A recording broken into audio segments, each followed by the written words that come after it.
is a 06 Nissan Altima with the 2.5 4-cylinder. It just has a header. I already posted a video doing a 0 to 60, 0 to 100 run when it was completely stock.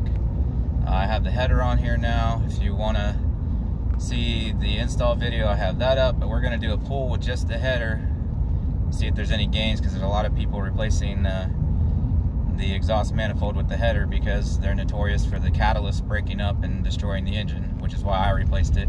Plus I don't mind a little extra power. But next, I'm actually about to go put on the cold air intake after this, so then I'll post another pull video along with the install video once it has the cold air intake as well as the header. But this is just the header.